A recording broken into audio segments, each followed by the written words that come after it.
సచి మాట్లాడిన అమ్మాయి పుట్టినరోజు సందర్భంగా గుడికి వచ్చి పిలిచారన్నమాట. చాలా రావాలి, అక్కడి నుంచి ఇక్కడికి భక్తులు సాంగత్యం తీసుకోవడానికి రావాలి. భక్తుల సాంగత్యం తీసుకున్నప్పుడు మనకి భగవద్భక్తి అనేది వస్తుంది, లేకపోతే ఊరికే రాదన్నమాట కూడా.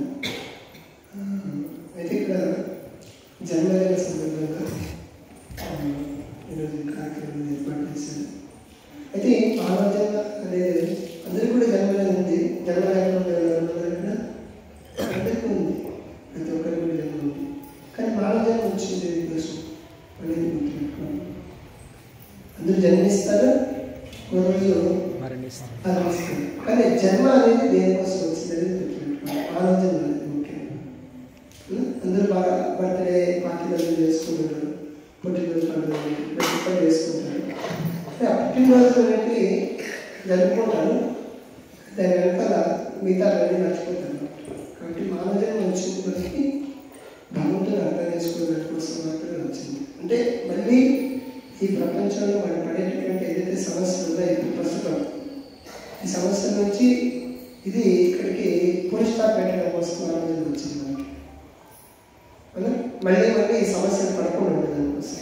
అంటే పూర్వం ఎన్నో జన్మలు తీసుకున్నాం, ఇప్పుడు ఏదైతే బాధలు అనుభవిస్తున్నామో అన్నీ కూడా ఇంత పూర్వం కూడా అన్ని జన్మలో కూడా అనుభవించున్నాం. ప్రతి ఒక్కరు కూడా సమస్యలు పెట్టి అందరూ అనుభవించారు. అందుకని ఎవరి జన్మ గురించి తెలుసుకుంటే మనకు మళ్ళీ జన్మ లేకపోతుంది అనేది మనం అర్థం చేసుకోవాలి. కాబట్టి ఇక్కడ భగవద్గీతలో కూడా కృష్ణుడు చెప్తాడు, జన్మ కర్మ చదివి భగవంతుడి యొక్క జన్మ అనేది ఆయన చేసేటటువంటి ఏదైతే పనులు ఉన్నాయి అది ఏమిటంటారు దివ్యమైనటువంటి, అంటే మనలాగా అధమైనటువంటి కాదు.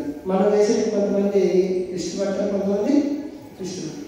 కానీ భగవంతుడు చేసేది అద్భుతం, అది ఎవరు చేయలేదు. భగవంతుడు చేసే పని ఎవరు చేయలేదు. భగవంతుడిలాగా మనం జన్మ తీసుకోలేదు, భగవంతుడికి జన్మించాడు.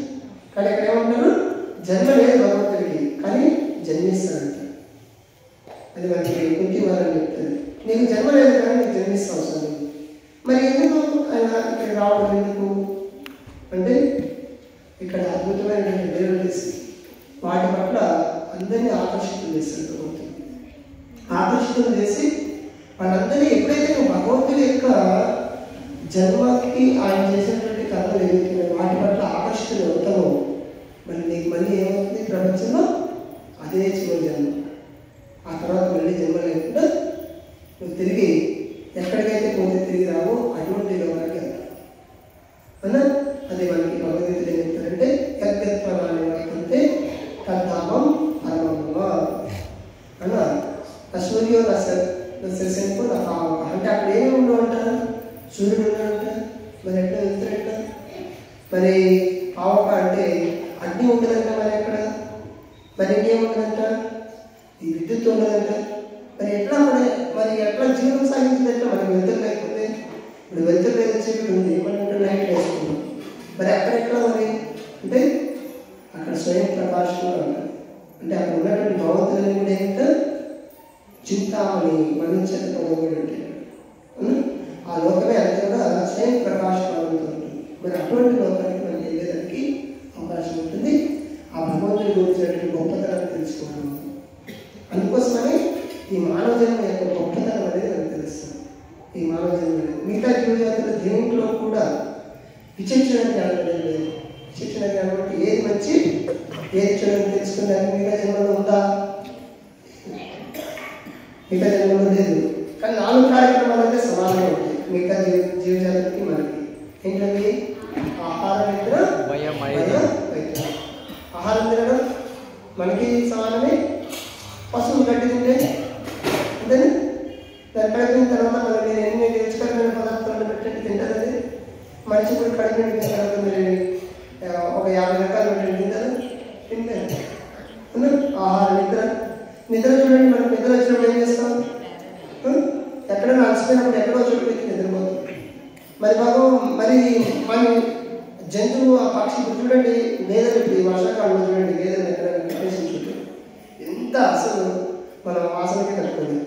మరి ఏం చేస్తుంటే ఆ రుచులను పడుకుంటాయి. మరి మనం అనుకోవచ్చు, నేను ప్యాలెస్లో నిద్రపోతున్నాను, మంచి మనసు మీద నా నిద్ర పోతుంది, అది రుచిలో పడుతుంది కాబట్టి దాని నిద్ర వేస్తుంది ఇప్పుడు అనుకోవచ్చు.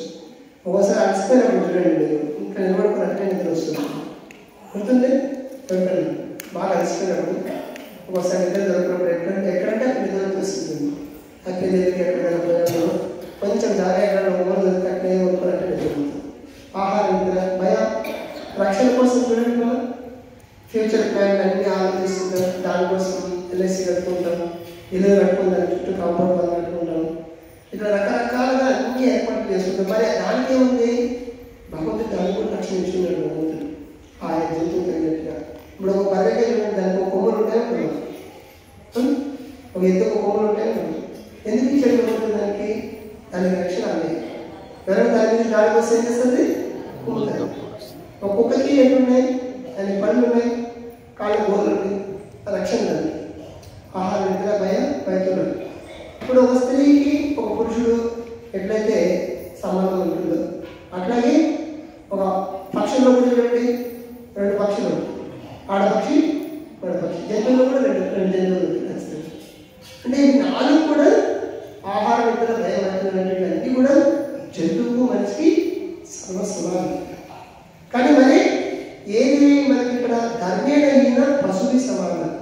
ధర్మం అంటే మనకంటూ నిర్ణయించబడినటువంటి ఏదైతే ఉన్నాయో మనిషికి, వాటిని ఎప్పుడైతే మనం చేయమో మనం దేంతో సమానం చెప్తున్నట్టు ఇక్కడ పశువుతో సమానం. పశువు ఇప్పుడు మంచి చెడు ఆలోచిస్తున్న పశువు. ఇప్పుడు మీరు ఏదన్నా ఇప్పుడు అక్కడ గులాబ్ జామున్ డబ్బానే పెట్టిన్నారు, ఎవరైనా చూస్తాను ఇది ఎవరైనా ఎక్కడికి దాన్ని పెట్టిండాలి అని చెప్పి తీసుకోరు. అదే ఉప్పు వచ్చింది అనుకోండి, అది ఎవరైనా ఆలోచిస్తారు కదా, ఏం చేస్తారు చెప్పండి? ఆ డబ్బా 1 కేజీ జాములు తినేస్తారు ప్రశాంతంగా. అదే మనిషి చేశారు అనుకోండి, ఏమంటారు? దొంగ దొంగ అంటారా అంటారు. విచక్షణ జ్ఞానం లేదు కాబట్టి ఎత్తి దొంగ అంటారు. కుక్కను దొంగ కుక్క అంటారు. దాని స్వభావం తినడం. కానీ మనిషి ఎట్లా అంటారు? ఎందుకు మనిషి దొంగ అంటారు? ఇది విచక్షణ జ్ఞానం లేదు కాబట్టి ఇది దొంగ అని చెప్పండి. కాబట్టి మనకి ధర్మేణ పశువు సమానం. అంటే భగవంతుడు ఏవైతే విధి విధానాలు ఇచ్చున్నాడో మన ఎదుగుదల కోసం, ప్రభుత్వం కూడా కొన్ని విధి విధానాలు అనేవి పెట్టి ఉంటుంది. మనిషి అయినటువంటి వ్యక్తి రోడ్డు మీద వెళ్ళేటప్పుడు ఎడమ పక్కన వెళ్ళాలి, కుడి పక్కన వెళ్ళకూడదు, ఇట్లాంటి ఎక్కడైతే పెట్టి ఉన్నారు అట్లాంటి విధి నియమాలు ఖచ్చితంగా మనిషి కూడా పాటించాలి. ఒకవేళ కుడి పక్కన వెళ్ళాం అనుకోండి ఏమవుతుంది? యాక్సిడెంట్ ఖచ్చితంగా దెబ్బతింటారు. వాళ్ళు వచ్చే పరిస్థితులు ఉంటాయి. లేదంటే వాళ్ళు అపస్మారక స్థితిలో ఉంటే మన ప్రాణం అక్కడే గాలి తెలుసుకుంటాం. కాబట్టి ఇక్కడ ఈ ప్రపంచంలో కూడా కొన్ని ధర్మాలు అనేవి అదేవిధంగా మనిషి అనేటటువంటి వ్యక్తి కూడా కొన్ని ధర్మాలు అనేవి తప్పకుండా పాటించాలి. అందుకని మనకి భాగవతంలో చోటు చెప్తారంటే ధర్మంతో సాక్షాత్ ధర్మం అనేది ఎవరు చెప్తుందంటే భగవంతుడు చెప్పింది ధర్మం. అందుకే అనుకుంటారు చాలా మంది, నీ ధర్మం మీది, నా ధర్మం కాదు, ఎవరి ధర్మం వాళ్ళు చెప్తారు అనుకుంటారు. కానీ ఎవరిది వాళ్ళు కాదు. ఎవరిది వాళ్ళు అనేటంటే అందుకే ఈ ప్రపంచంలో ఏమైపోయింది అంటే ఎవరి మాట ఎవరు వెళ్ళరు, ఎవరు పట్టించుకోరు. దానివల్ల అందరూ ఇబ్బందులు పడుతున్నారు ప్రపంచం. అందుకని మనకి భగవంతుడి నిర్దేశం. అందుకని మనకి ఇలా చెప్తున్నట్టుగా ఈ భగవంతుడు ఏవైతే జన్మ కర్మలు అనేవి ఉన్నాయో అవి అసాధారణం, ఎవరు చేయలేదు సాధారణమైనటువంటి వ్యక్తి. అందుకే కృష్ణుడు చూడండి, బాల్యంలో బృందావనంలో ఉన్నప్పుడు ఒక ఆయుధాన్ని కూడా ఉపయోగించకుండా, అది శ్రీరామచంద్ర చూడండి పోదన ఉంటుంది, దయాద ధనస్సు ఉంటుంది. అదే శ్రీకృష్ణుడు దాదాపు వచ్చిన తర్వాత ఆయన చేతిలో కూడా ఒక కత్తి, 4 బాణాలు అన్నీ ఉంటాయి. ద్వారకలో ఉన్నప్పుడు మధుర అంటే బృందావనం ఎప్పుడైతే దాటాడు కృష్ణుడు, ఆ తర్వాత ఆయుధాలన్నీ చేతిలోకి వచ్చాయి కృష్ణుడికి. కానీ బృందావనం ఉన్న తర్వాత కృష్ణుడి చేతిలో ఒక ఆయుధం కూడా లేదు. ఆయన చేతిలో ఉన్నటువంటి ఆయుధం ఏంటి? ఇంకోటి ఒక కర్ణ, ఇంకోటి ఒక ఇంకోటి కొమ్మూర. ఇది 5 ఆయుధాలు. బృందావన కృష్ణ ఆయుధాలు ఏంటంటే 4 ఉంటాయి. ఒక సద్ది మూట ఇవి ఉంటాయి కృష్ణుడికి. అదే బృందావనం దాటిన తర్వాత అన్ని రకరకాలు వచ్చాయి. అంటే బృందావనంలో ఎందుకంటే బృందావనం అసలు చాలా సరళమైనటువంటి వాళ్ళు, చాలా సరళం. అంటే బృందావనం వాతావరణం అంటే భగవంతుడికి చాలా దగ్గరగా ఉన్నటువంటి వాతావరణం, ఎప్పుడు ఆనందంగానే ఉంటారు బృందావనంలో. అందుకే దాన్ని ఎప్పుడు పాట పెట్టారు దావన రాష్ట్రంలో ఏకీకృత స్వనీలాపి ఆనందం ముంచుతున్నాడు కృష్ణుడు. మనం మునుగుకున్నాము మునుగుతున్నాం అంటే కంపు రాకుండా మనం ఏం చేస్తాం పాన్స్ పౌడర్ అవి ఏం చూసుకుంటాం అంతే. అవునా? కంపే కంపు వాసన అనుకోండి మునుగుకున్నాము మునుగుతున్నాము మనం. కానీ కృష్ణుడు ఆనందంగా ఉన్న తెలుస్తున్నాడు. మరి మనకు అవకాశం ఉంది, మనకు ఎప్పుడు కృష్ణుడు చెప్పింది చేస్తే, కృష్ణుడు చెప్పిన విధానాన్ని ఇస్తే ఆచరిస్తే మనం కూడా ఆనందంగానే ఉంటాం. ఎక్కడన్నా ఉండండి ఆనందంగానే ఉంటాం, ఏ పరిస్థితిలో ఉండండి. ఇప్పుడు ప్రధానంగా చూడండి, వాళ్ళ నాన్న ఏం చేస్తున్నాడు, కత్తులతో పడిపిస్తున్నాడు అని చెప్పించాడు కదా, ఎరువులు దక్కిస్తున్నాడు, తర్వాత సులాతో పడిపించాడు, పర్వతాల నుంచి కింద దొరికించాడు, అగ్నిలో చేశాడు. ఏం చేసినా ప్రధానంగా ఏం చేస్తున్నాడు, నవ్వుతూ ఉంటాడండి, ఏం మాట్లాడాడు, ఏమైనా చేస్తున్నాడు. ఎందుకని ఆయన సహజమైనది ఏం తెలుసా, భగవంతుడు ఎప్పుడు గుర్తుపెట్టుకొని హరే కృష్ణ హరే కృష్ణ కృష్ణ కృష్ణ హరే హరే హరే రామ రామ రామ హరే. ఈ విధంగా ఎప్పుడు భగవంతుని స్మరిస్తూ ఉంటారు. ఎవరైతే ఈ విధంగా భగవంతుని స్మరిస్తూ ఉంటారో వాళ్ళకి కలిగే లాభం తెలుసా, ఇక్కడ ఈ ప్రపంచం జరిగేటటువంటి ఏవైతే ఇతి బాధలు ఉన్నాయో అవి వాళ్ళు అనరు, వాళ్ళకి అవి ఇబ్బంది పెట్టరు. వస్తుంటే ఇబ్బందులు కానీ వాళ్ళు ఏం చేయరు, ఆ విధంగా ఉంటాయి. అంటే అంటే కుంతి వారు ఏమంటారంటే ఒక మాట, స్వామి కృష్ణుడు అడుగుతుంది అనమాట. కృష్ణుడు ద్వారకా సరే హస్తినాపురం నుంచి దానికి వెళ్ళిపోతుంటాడు. అంతవరకు మహాభారత యుద్ధం అయిపోయింది. ధర్మరాజుని పట్టాభిషేకం చేసి రాజు చేసిన ప్రపంచ చక్రవర్తిని అతనితో కృష్ణుడు వదిలిపెట్టి వెళ్ళిపోతున్నాడు ద్వారకకి. ఆ వెళ్ళిపోయే సందర్భంలో కుంతి వారి ఎక్కడో లోపల ఉంటుంది, ఆ విషయం తెలుస్తుంది. ఎంతమంది వచ్చేస్తుంది కృష్ణుడికి, ఆ అతని దగ్గరికి వచ్చేసి పట్టుకునేస్తుంది కృష్ణుడు. పోబా కృష్ణ మమ్మల్ని వదిలిపెట్టి పోబా, ఇక్కడే పోవద్దు. ఎందుకు అంటే హస్తినాపురంలో ఎంతవరకు శోభ ఉంది. దేనివల్ల శోభ తెలుసు, మీ యొక్క పాదముద్రలు ఇక్కడ పడడం వల్ల హస్తినాపురానికి శోభ ఉంది.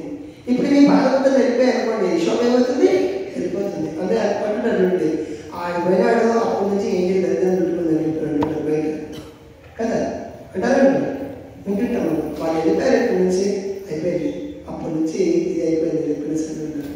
అయితే ఇక్కడ కుంతి వారి వెళ్ళద్దు స్వామి, ఇక్కడ నుంచి వెళ్ళద్దు, ఇక్కడే ఉండదు. ఆ తర్వాత ఎక్కువ మాట ఏంటంటే చాలా విషయాలు చెప్తారు ఇక్కడ కుంతి వారిని. ఒక విషయం అడుగుతుంది, కృష్ణ మాకు ఎన్నో విషయాలు కాపాడే మమ్మల్ని, ఒక్కటి కాదు రెండు కాదు ఎన్నో విషయాలు.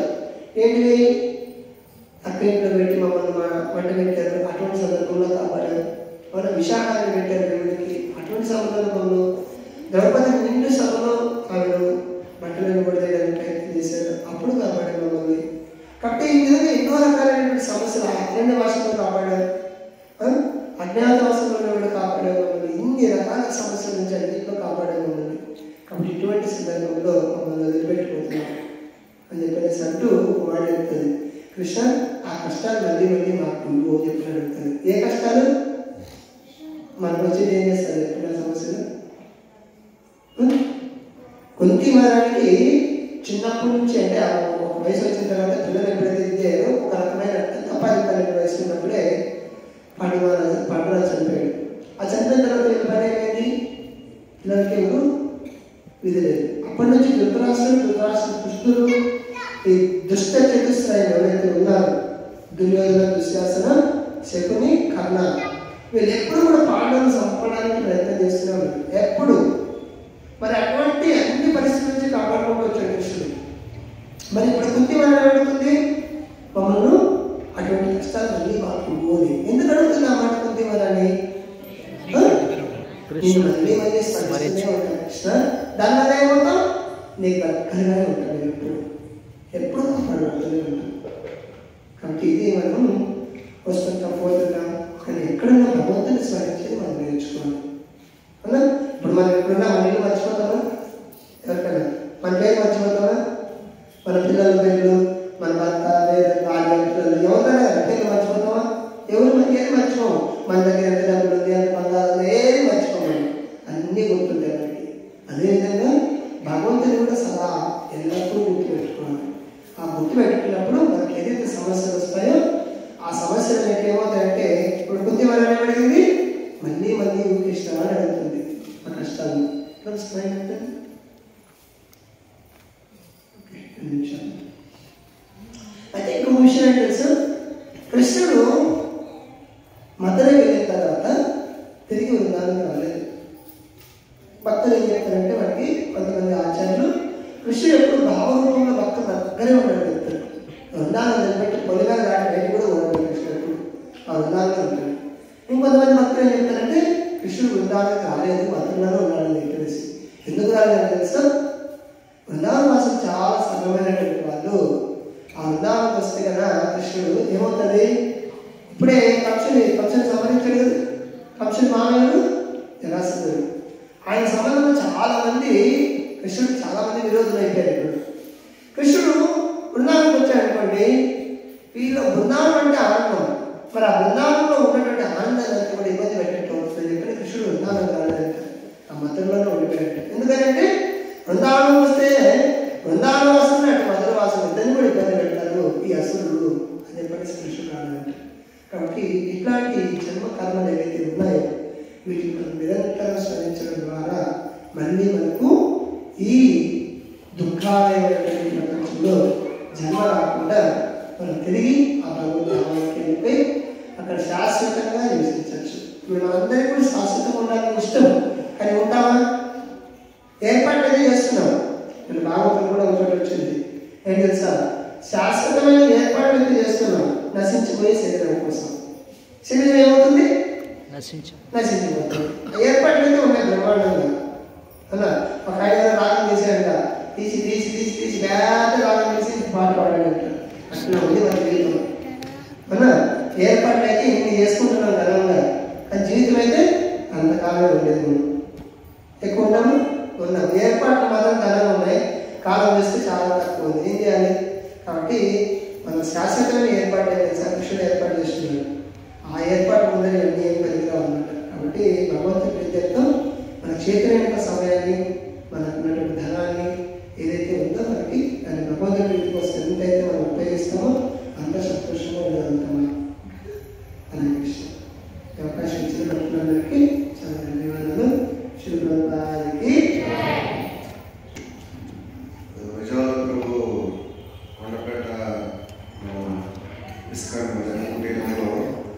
సేవ చేస్తున్నాడు. గత 13 సంవత్సరాలు పూర్తి చేశాను. అంతకుముందు కూడా చాలా ఇస్కాన్ మందిరాల్లో సేవ చేశారు.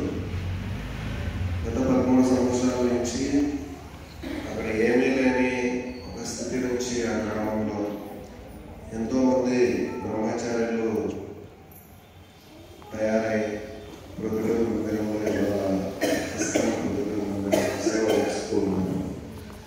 అలాగే ఇస్కాన్ కొండపేట గుడికి వెళ్తూనే ఆరంభంలో మేము కూడా ప్రభుపాదుల గురించి, కృష్ణుడి గురించి తెలుసుకోవడం, ఇక్కడ చెన్నూరులో స్టార్ట్ చేయడానికి కూడా అక్కడ నేర్చుకున్నటువంటి అంశాలే ప్రేరణ ఇచ్చే శ్రీమన్ వెంకటేశ్వర పూజీ, శ్రీమన్ ప్రభు వీరి యొక్క సూచనలు, ప్రోత్సాహం వల్లనే భక్తి చేయడం, జపం చేయడం, భాగవతం చదవడం, ప్రసాదం నైవేద్యం పెట్టడం, ఇవన్నీ తెలుసుకోగలిగాం. సో మీరు కూడా మీకు వీలైనప్పుడు మనకు దగ్గరలోనే ఉంటుంది నది అటుపక్క కొండపేట గ్రామంలో ఇస్కాన్ మందిరం ఉంటుంది. అక్కడ కూడా పాల్గొనవచ్చు. మామూలుగా ప్రతి సంవత్సరంలో దామోదర మాసంలో చివరి రోజు పెద్ద ఎత్తున చేస్తూ ఉంటారు. ప్రభుజీ కూడా దాన్ని పిలిచి ప్రసాదం పెట్టి భోజన ప్రసాదం కూడా చేస్తూ ఉంటారు. ప్రభు ఈ సంవత్సరంలో భోజన ప్రసాదం చివరి రోజు రేపు కాదు మొన్న 20వ తారీఖు ఈ కార్తీక మాసం మామూలుగా మన ఇస్కాన్ ప్రకారం మన ఇస్కాన్లో చేసే ప్రకారం అయితే రేపే చివరి రోజు. అయితే ప్రభు కరుణతో అందరికీ కృష్ణుని దగ్గర చేయడం కోసం ఈ కార్తీక మాసం అంతా కూడా హారతి సేవ కొనసాగిస్తామని చెప్తూ ఉన్నారు. సో వీలైనప్పుడు రావచ్చు, మీరు కూడా అటెండ్ అవ్వచ్చు.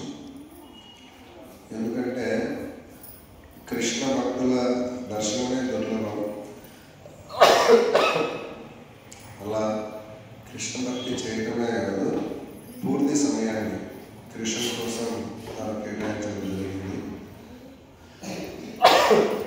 నిజంలో ప్రభు శ్రావణం వీళ్ళు ఇంకా కొన్ని లక్షల మందికి కృష్ణ చైతన్యాన్ని అందిస్తూ హరినామాన్ని, హరికథలు, కృష్ణ ప్రసాదాన్ని వితరణ చేస్తూ చక్కగా భక్తులు ఎదగాలని మీరందరూ కూడా దయచేసి హృదయపూర్వకంగా శ్రావణం కోసం, విజయవాడ గురువు కోసం ప్రార్థన చేస్తూ అందరూ కూడా పంచతత్వ మంత్రం హరే కృష్ణ మంత్రం చెప్తాం. దయచేసి జయ శ్రీ కృష్ణ చైతన్య ప్రభు నిత్యానంద శ్రీ అద్వైత శ్రీవాసాది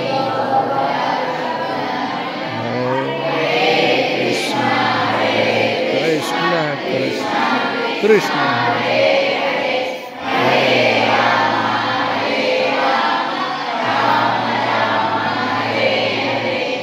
అలాగే ఈరోజు యశస్విని పుట్టినరోజు. మీరందరి యొక్క ఆశీర్వాదం ఆమె కూడా కావాలి. ఆమె కూడా చక్కగా జపం చేస్తూ హరికథ పట్ల శ్రద్ధను పెంచుకొని భక్తులకు సేవ చేయాలనేటటువంటి ఆ కోరిక ఎల్లప్పుడూ హృదయంలో కలిగి ఉండాలి. అందరూ కూడా యశస్విని దీవిస్తూ అందరూ దయచేసి పంచతత్వ మంత్రం హరే కృష్ణ మంత్రం చెప్తాం. జయ శ్రీ కృష్ణ చైతన్య ప్రభు నిత్యానంద శ్రీ అద్వైత గదాధర శ్రీవాస కృష్ణ హరే కృష్ణ కృష్ణ కృష్ణ హరే హరే రామ మీరందరూ మీ విలువైన సమయాన్ని కేటాయించి యశస్విని ఆశీర్వదించడానికి ఆమె పుట్టినరోజు సందర్భంగా వచ్చినందుకు అందరికీ కూడా హృదయపూర్వక ధన్యవాదాలు. సరే, ఇప్పుడు చాపాలు తీస్తాను. యశస్విని కేక్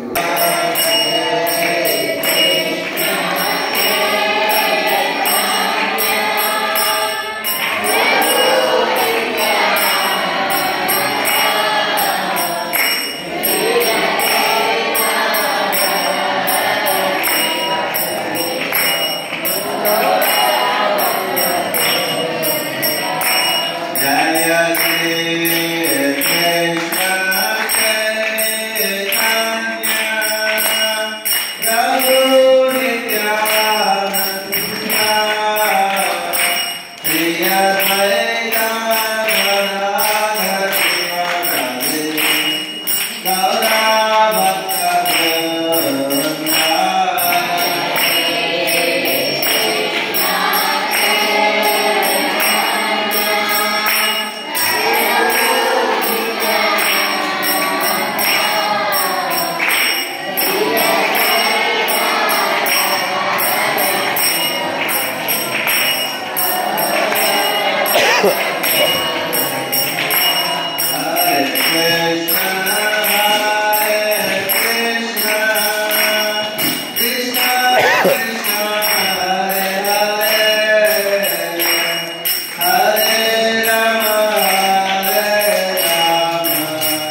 ఎవరేమన్నారు?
జరుపుకోండి, అందరూ పడతారు.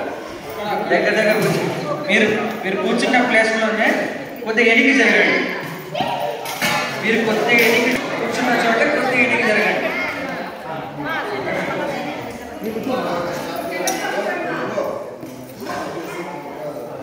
కూర్చోండి, మీరు ఫ్రీగా కూర్చోండి.